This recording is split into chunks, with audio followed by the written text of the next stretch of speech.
umoja inakuwa ni kitu kikubwa na chenye nguvu, kwa sababu unakuwa ni pati ya muhimu na ni pati ya msingi ambayo tulichelewa kama Afrika kuweza kuitambua, kwa sababu uwezo ukazungumzia kafu, uwezo ukazungumzia pengine shirikisho la mpira wa miguu Tanzania na mengine bila kuzungumzia muhimili ambao ni vilabu. Vilabu ndio wanafanya kafu iweze kuwa na nguvu. Vilabu ndio wanafanya wadhamini waweze kufika sawa na kuweza kusupport. Leo tunaweza kuona hapa wamekwenda kuongeza zawadi ya bingwa, klabu bingwa mpaka kufikia nafikiri takriban bilioni 14 plus na 15. Maana yake ni nguvu ya vilabu ambayo inapelekea sasa mashirika, makampuni mbalimbali kuweza kuja kusponsor michuano mbalimbali ya kafu ili wenyewe wakusanye fedha na kuweza kujiendesha. Kwa hiyo unapokuwa na nguvu hiyo, ni lazima uweze kuangalia vilabu kwa mustakabali mkubwa, kwa sababu hao ndio wamekuwa mashikilia nguvu ya mpira. Bwana Fally, tafadhali mashkura ni mwana michezo mwenzetu popote pale ulipo. Jina langu naitwa Cisco, karibu tena dimbali, niko naye Dominic Salamba. Unakwenda kusikia mengi na mazuri kutokea kwetu, lakini taarifa kubwa bwana, mambo yanaendelea kuwa mazuri kweli kweli kwenye ACA, na mwenyekiti wake Engineer Saidi, rais wa klabu ya Yanga. Hivyo ndivyo ambavyo unavyoweza kusema baada ya timu kuendelea kujimimina kwa wingi kweli kweli. Mpaka sasa takriban timu 10 tayari zimeshajiunga na umoja huu wa vilabu barani Afrika chini ya mwenyekiti Harris. Lakini cha kufurahisha bwana, zile timu kidogo zenye mabavu zile kama Mamelodi zote nazo zimeanza kuonekana kwenye umoja huo. Hii ni taarifa njema na inaendelea pia kuwa njema zaidi na zaidi. Dominic Salama, uko vizuri? Niko vizuri ndugu yangu. Uzima upo na haulalamiki? Namshukuru Mwenyezi Mungu. Ndio. Jambo la kumshukuru Mungu. Ndio. Hasa kwa sisi ambao tunatamba mjini na kinywaji namba 1 kwa sasa kwa maana ya Vini Kolomboka. Vini Kolomboka bwana ni kinywaji ambacho kinatengenezewa kwa kutumia vitu vya asili kwa maana ya tangawizi, tunazungumzia asali, tunazungumzia iliki kabisa, vyote viko mle ndani yake. Ndio. Basi tunaendelea kutamba kweli kweli bwana. Turejee hapa kwenye mada yetu ya msingi nyakati hizi juu ya vilabu hivi ambavyo vinaendelea kujiunga kwenye ACA. Nini hasa ambacho tunakiona na picha gani ambayo tunapata, kwa sababu viko vilabu pia vimesema vinaendelea kuichunguza taasisi hiyo. Je, wao kama vilabu watanufaika vipi ndio wajiunge, na hawezi tu kufanya kukulupuka kama wengine wanavyokulupuka? Nafikiri hayo ni maneno ambayo ukiangalia yanafikirisha kidogo, kwa sababu hii ni platform ambayo nasema ni rasmi. Hii ni platform au ni shirikisho ambalo liko rasmi, ambalo linatambulika kwa mujibu wa kafu, lakini pia kwa mujibu wa FIFA. Kwa sababu mambo kama yalikuwa yameanzia barani Ulaya na maeneo mengine ya Afrika. Kwa unapoona kwamba mwenyekiti wa vilabu anakwenda kutambulika rasmi kuwa miongoni mwa wajumbe wa watendaji ya kafu, lakini pia amekuwa akihusika na mambo mengi, na mpaka ifika hatua wameweza kupatia ofisi pale Morocco. Maana yake hili ni shirikisho ambalo liko rasmi na ni miongoni katika malengo au katika mipango alionayo kafu ni kuhakikisha kwamba wanakwenda kujengea uwezo ili shirikisho au hiki chama ili kufanya vilabu wapate watu ambao au wapate sehemu ya kwenda kuzungumzia, wapate sehemu ya kwenda kujadili na kuweza kufikisha malalamiko yao badala ya kuwa na mawasiliano ya moja kwa moja baina ya klabu labda na CAF. Na ukiangalia hata hivi vyama, hata Tanzania kuna vyama vya wachezaji vipo wale ambao wameshastaafu na vitu vingine vingi vya msingi. Kwa nafikiri kusema kwamba mpaka ujifikirie ni sana leo hii uambiwe kuna michuano mipya ya kafu imeanzishwa, alafu akasema mpaka tujifikirie. Hii ni platform rasmi ambayo inatambulika na FIFA na CAF washaipitisha. Ndio ukishangaa ukiangalia timu nyingi kubwa zimeanza kuchukua hatua. Unaiona Yanga iko mule, US Maniema iko mule ndani, Al Hilal Omdurman iko mule ndani, Petro de Luanda iko mule ndani, Mamelodi wako mule ndani, Wydad wako mule ndani, AC Vita wako mule ndani, Vipers wako mule ndani. Kwa hiyo kuna timu nyingi zinaendelea kujiunga katika ile platform, na ni lazima uwepo katika hiyo chama, kwa sababu ndio itakuwa ni sehemu pekee ambayo unaweza kupeleka mambo yako, lakini pia ndio inakwenda kutengeneza nguvu na umoja. Kwa sababu leo hii kwa mfano klabu moja ikiwa na concern, ikiwa na malalamiko au ikiwa na ushauri, kutoka peke yako kwenda kwenye kamati za kafu na kwenda kulalamika au kwenda kutaka shinikizo fulani inakuwa sio rahisi. Lakini mkienda kwa maana ya umoja inakuwa ni kitu kikubwa na chenye nguvu, kwa sababu unakuwa ni pati ya muhimu na ni pati ya msingi ambayo tulichelewa kama Afrika kuweza kuitambua, kwa sababu uwezo ukazungumzia kafu, uwezo ukazungumzia pengine shirikisho la mpira miguu Tanzania na mengine bila kuzungumzia muhimili ambao ni vilabu. Vilabu ndio wanafanya kafu iweze kuwa na nguvu. Vilabu ndio wanafanya wadhamini waweze kufika sawa na kuweza kusupport. Leo tunaweza kuona hapa wamekwenda kuongeza zawadi ya bingwa klabu bingwa mpaka kufikia nafikiri takriban bilioni 14 plus na 15. Maana yake ni nguvu ya vilabu ambayo inapelekea sasa mashirika, makampuni mbalimbali kuweza kuja kusponsor michuano mbalimbali ya kafu ili wenyewe wakusanye fedha na kuweza kujiendesha. Kwa hiyo unapokuwa na nguvu hiyo, ni lazima uweze kuangalia vilabu kwa mustakabali mkubwa, kwa sababu hao ndio wamekuwa wameshikilia nguvu ya mpira wenyewe. Ndio. Lakini tunataka somo kidogo hapo kutoka kwako Dominic Salamba. Hii sio lazima kwa vilabu vyote kujiunga kwenye huu umoja. Yaani inaweza isiwe lazima na ikawa lazima, itegemeana na muktadha ambao unakuona unauchukulia.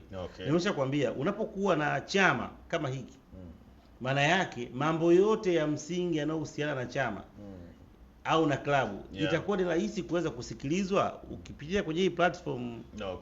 Kwa sababu kuna vitu vingi vinatokea leo, unaweza ukaona pengine kwamba hakina umuhimu kwa sababu hujapata matatizo. Kuna mambo ya kiusajili, klabu zinakuwa zinashtakiwa, zinapigwa fine na vitu vingine vingi. Sasa ukiwa katika huu moja, ndio sehemu ambayo mnaweza mkaenda mkakutana na kuweza kufikisha hayo mambo ya msingi ambayo mko nayo. Na ndio sehemu ambayo itakwenda kutengeneza umoja na mshikamano na maamuzi na kufanya kafu wao wanafanya vitu vyao kwa kuzingatia maslahi nini ya vilabu. Kwa hiyo ukijitoa unaweza kujitoa, lakini impact yake ni kubwa. Lakini pia kujitoa kwako au kutoingia kwako hakufanyi wengine wasiweze kuendelea. Tunasema umoja ni nguvu na utengano ni dhaifu. Kwa maana kwamba leo hii ukienda una concern yako kafu pale, nimekuja kama klabu labda pengine ni Akavido na ni football club, watu hawakusikilizi, utapata wakati mgumu kuanza kusikilizwa. Lakini ukienda kama kuja kama ni miongoni mwa wanachama na malalamiko yako au concern yako imepitishwa kwenye platform sahihi, maana yake rahisi kuweza kusikilizwa, kwa sababu mwenyekiti anakwenda anaingia kwenye kamati ya utendaji ya kafu, anakutana na viongozi wa kafu, wanakaa wanajadili vitu mbalimbali. Kwa hiyo utagundua kwamba faida zake ni nyingi kuliko kuto kuingia katika hiki chama.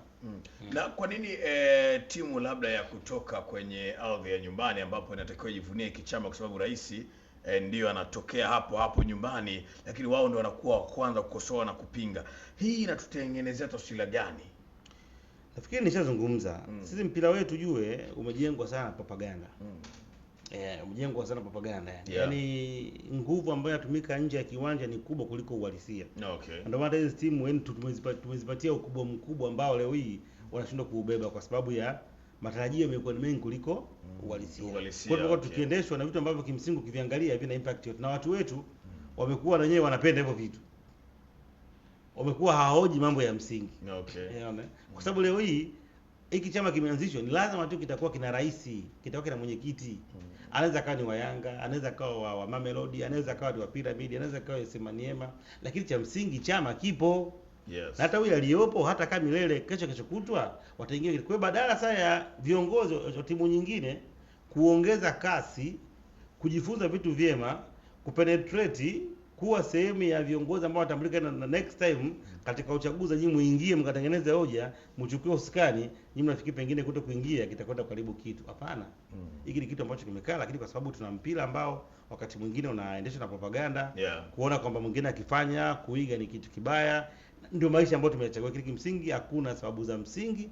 Hiki ni chama muhimu kwa mustakabali wa mpira wa Afrika, na hasa kwa zile timu ambazo zinashiriki zaidi michuano ya Afrika mara kwa mara. Kwa sababu kwa maana ya michuano ya ndani ni rahisi kwa konsani nyingi kuweza kuishia katika shirikisho la ndani, kwa maana ya TFF wakashiriki. Kama utakuwa una regular ushiriki wa michuano ya kimataifa, maana yake hii ni platform sahihi ya wewe kuweza kuingia na kwenda kutoa sintofahamu nyingi ambazo zinajitokeza kwa experience mnapokwenda katika mechi za away, mapokezi, maeneo mengine, viwanja, bonasi na vitu vingine vingi. Hiyo ndio sehemu ya kwenda kujadili, kwa sababu wote mnahusika. Lengo ni kusema na pengine hela ambayo tunakuwa tunapewa kuingia katika robo finali tunahisi haitoshi ukicompare na labda na maandalizi, ili kucompare na jiografia ya Afrika. Kutoka sehemu moja, sometimes unatoka Tanzania unakwenda kucheza pengine Mali.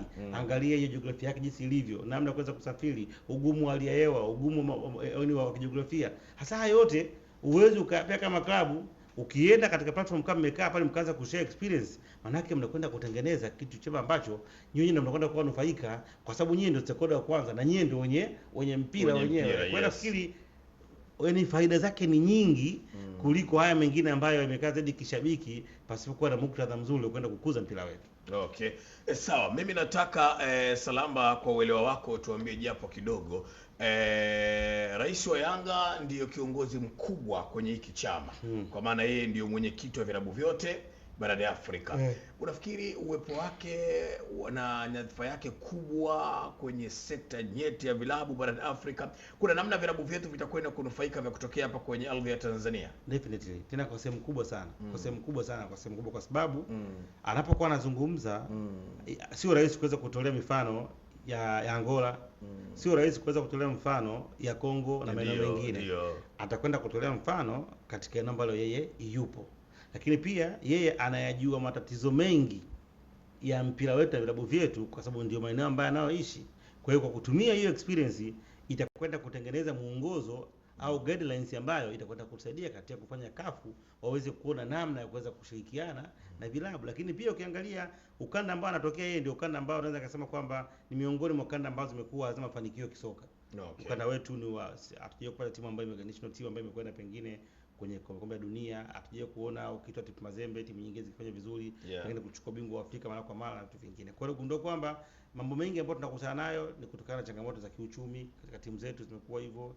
Tunakosa pengine vijana ambao ni ubora wale juu ambao wanakuwa wameandaliwa, si kwamba tuna vipaji lakini kuvitengeneza vikaja kuwa bora. Hasa yote unapokuwa na kiongozi ambaye yuko pale juu, ni rahisi kuweza kutengeneza mashauriano, makubaliano na baadhi ya wadhamini, baadhi ya makampuni kuweza kuona magambo wanaweza wakaja wakawekeza na kuweza kusaidia. Juzi umeweza kuona alikuwa anazungumzia kuhusu issue ya transformation.